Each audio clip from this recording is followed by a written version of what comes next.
वैसे लास्ट तक हमने वीडियो में बात कर ली थी कि क्या क्या लिमिटेशंस हो सकती हैं कोई भी ग्राफिकल प्रेजेंटेशन हम लोग करते हैं किसी भी स्टैटिकल डाटा का। ठीक है ना, इस तक हमने बात कर ली थी। आज हम लोग बात करने वाले हैं वन डायमेंशनल डायग्राम्स की।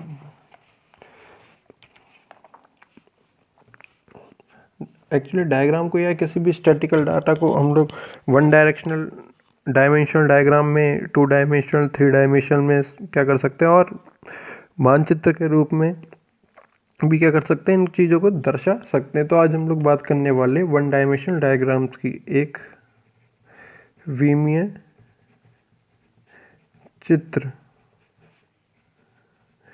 वन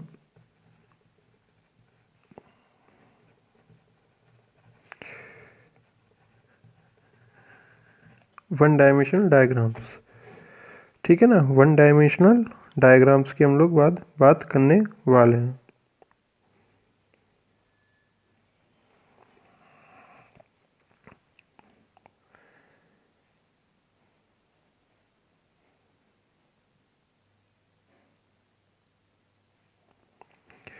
यदि एक विमीय चित्र की यदि बात की जाए, ठीक है ना, एक विमीय चित्र क्या होता है, समान दूरी पर रेखाओं या बार डायग्राम्स के रूप में दर्शाए जाते हैं। ठीक है ना, रेखाओं के रूप में हम लोग कह सकते हैं, जैसे कि हमने लास्ट की वीडियो में भी देखा था, इस रूप में हमने इसको दर्शाया था। तो ये क्या हो जाएगा, बार दंड बोलते हैं इसे, रॉड लाइक स्ट्रक्चर के रूप में बन रहा है बार डायग्राम। अगर ये सीधी रेखा के रूप में होता तो इसको बोलते हैं हम लोग लाइन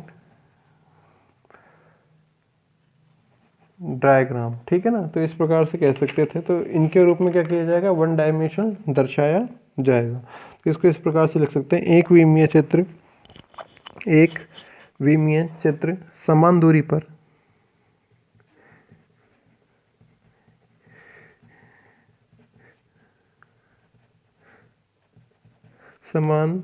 दूरी पर रेखाओं या दंड चित्रों द्वारा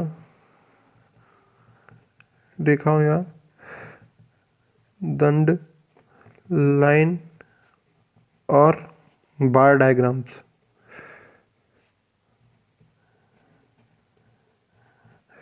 लाइन या बार डायग्राम दंड चित्रों द्वारा दर्शाए जाते हैं। ठीक है ना, अब इनकी क्या है, अगर हम लोग बार डायग्राम्स का निर्माण कर रहे हैं तो इनकी चौड़ाई क्या होगी, हमेशा समान पाई जाएगी। ठीक है ना, यदि एक वन डायमेंशन में यदि बात की जाए तो हम जो बात कर सकते हैं लाइन डायग्राम की। फर्स्ट होता है रेखा चित्र,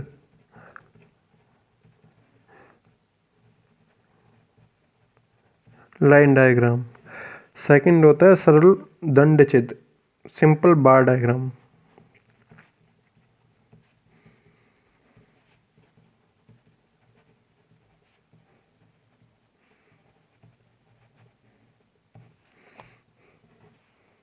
थर्ड यदि बात की जाए, थर्ड हम लोग बोल सकते हैं बहुगुणी दंड चित्र की, मल्टीपल बार डायग्राम की।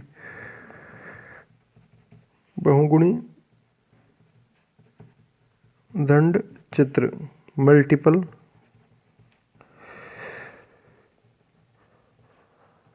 बार डायग्राम। ठीक है ना, मल्टीपल बार डायग्राम। फोर्थ हम लोग बात कर सकते हैं सब डिवाइडेड बार डायग्राम की, अंतर विभक्त। इसमें क्या करते हैं, कोई भी दो या दो से ज़्यादा स्टैटिकल डाटास को एक साथ जोड़कर क्या किया जा सकता है, बार डायग्राम का फॉर्मेशन किया जा सकता है। अंतर विभक्त दंड चित्र, सब डिवाइडेड बार डायग्राम, सब डिवाइडेड बार डायग्राम। ठीक है ना, फिफ्थ हम लोग बात कर सकते हैं परसेंटेज बार डायग्राम की, प्रतिशत दंड चित्र की, प्रतिशत दंड चित्र, परसेंटेज बार डायग्राम।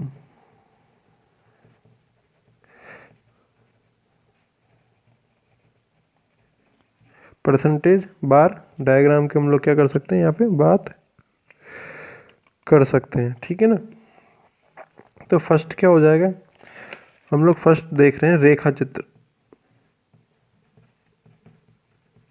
रेखा चित्र लाइन डायग्राम।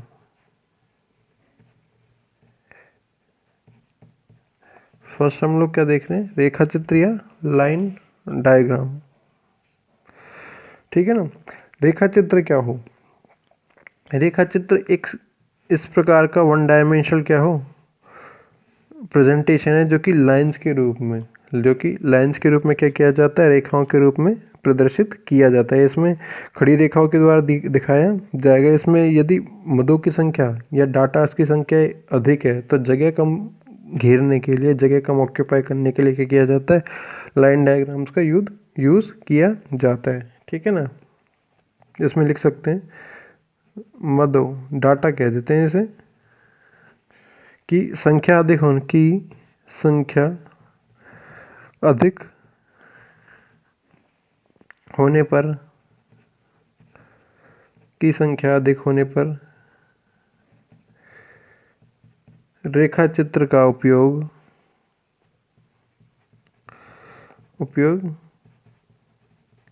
किया जाता है, रेखा चित्र का उपयोग किया जाता है, ठीक है ना। अब यदि प्रत्येक जो डाटा है इनके बीच की दूरी क्या रहेगी, यहाँ पे समान पाई जाएगी, ठीक है ना। प्रत्येक मद के मूल्यों को, प्रत्येक मद के मूल्य को समान दूरी पर खड़ी रेखाओं द्वारा, खड़ी रेखा द्वारा दर्शाया जाता है, दर्शाया जाता है। जैसे कि हम लोग बात कर सकते हैं, उदाहरण देके एक एग्जाम्पल लेके एक क्वेश्चन लिखते हैं हम लोग यहाँ पहले।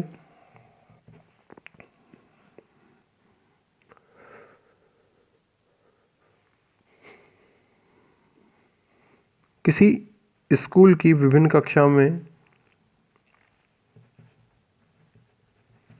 किसी स्कूल की विभिन्न कक्षाओं में पढ़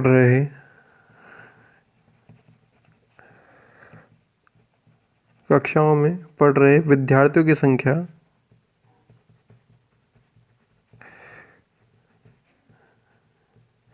विद्यार्थियों की संख्या निम्न है। रेखा चित्र का निर्माण कीजिए,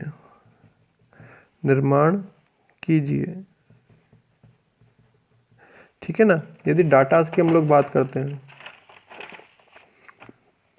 यदि हम लोग डाटास की यदि बात करें तो यहाँ लिख सकते हैं हम लोग कक्षा, ठीक है ना।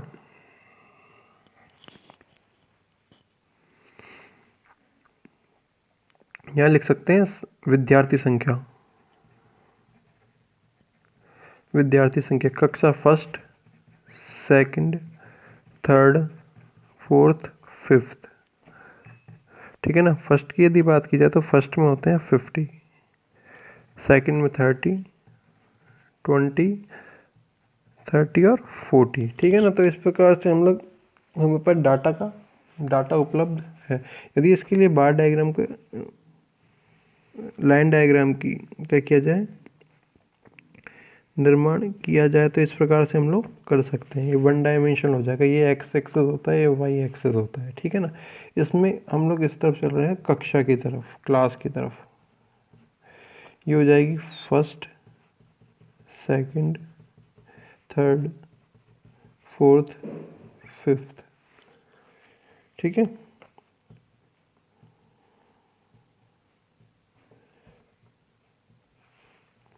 ये हो जाएगी स्टूडेंट नंबर।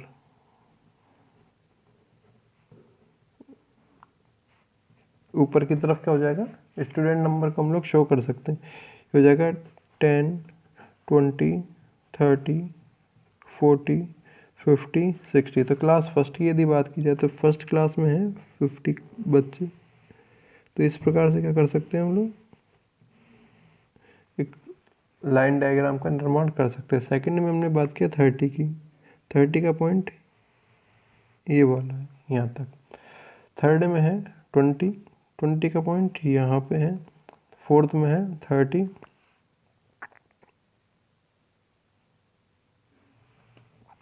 फिफ्थ में है 40। ठीक है ना। तो इस प्रकार से क्या कर सकते हैं हम लोग, लाइन डायग्राम का निर्माण कर सकते हैं। सेकंड नंबर पे हमारे पास आता है, सबसे सिंपल टाइप का होता है लाइन डायग्राम का निर्माण करना। फिर होता है सरल दंडचित्र।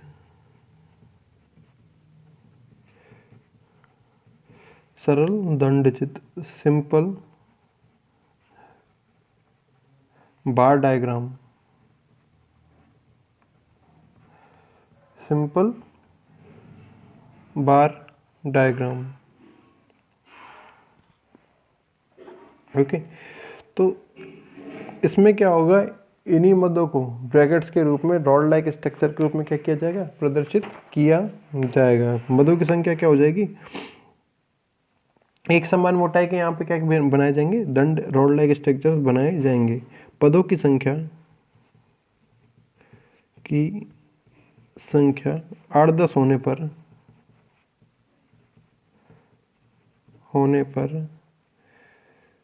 पर वह एक ही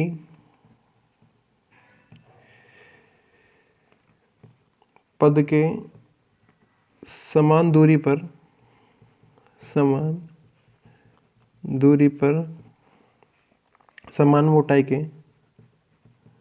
समान मोटाई के दंड चित्र बनाए जाते हैं।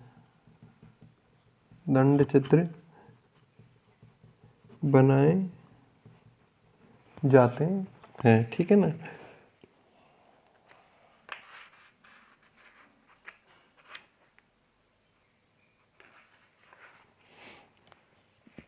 जैसे कि हम लोग बात कर सकते हैं, यदि क्वेश्चन में यदि बात की जाए, तो जैसे कि हम लोग बात करते हैं कि एक स्कूल है, ठीक है ना,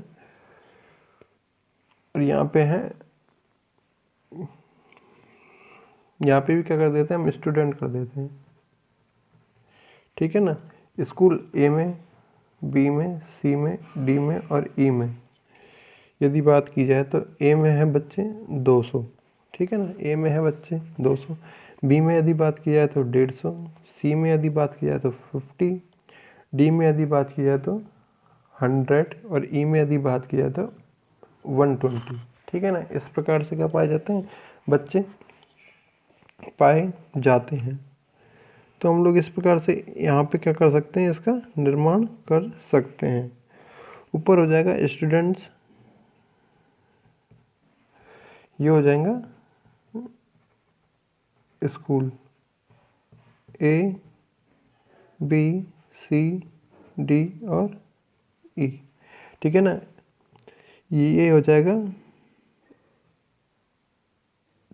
40, 80, 120, 160 और 200, 240। हमने 40 का गैप रख के यहाँ पे बना लिए। तो ए में हमने बात की 200 क्या पाए जाए, बच्चे पाए जाए। ठीक है ना। बी में यदि बात की जाए तो 150 पाया जाए। 150 कहाँ होगा, लगभग 160 के थोड़ा सा नीचे पाया जाएगा इस रूप में। ठीक है ना। सी की यदि बात की जाए तो सी में पाए जाएंगे 50 कहाँ होंगे, यहाँ पे होंगे। डी की यदि बात की जाए तो डी में पाए जा रहे हैं 100 बच्चे, डी में पाए जा रहे हैं 100 बच्चे। ई की यदि बात की जाए तो ई में पाए जा रहे हैं 120। 120 की स्थिति ये वाली है। तो इस प्रकार से क्या कह सकते हैं हम लोग, ये क्या है, बार जो हमने निर्मित किए हैं, बार फॉर्मेशन किया है, ये क्या है, समान मोटाई में पाया जा रहा है। ये क्या पाया जा रहा है, समान मोटाई में पाया जा रहा है। ठीक है ना। तो स्कूल फर्स्ट में हम लोग समझ सकते हैं कितने बच्चे पाए जा रहे हैं, 200 बच्चे पाए जा रहे हैं। स्कूल बी में पाए जा रहे हैं 150 बच्चे। इसको देख के आसानी से एक नज़र भी समझा जा सकता है। सी की यदि बात की जाए तो सी में पाए जा रहे हैं 50, डी की यदि बात की जाए तो डी में पाए जा रहे हैं 100, ई की यदि बात की जाए तो ई में पाए जा रहे हैं 120। बाकी हम लोग देखेंगे नेक्स्ट वीडियोज़ में। Thank you.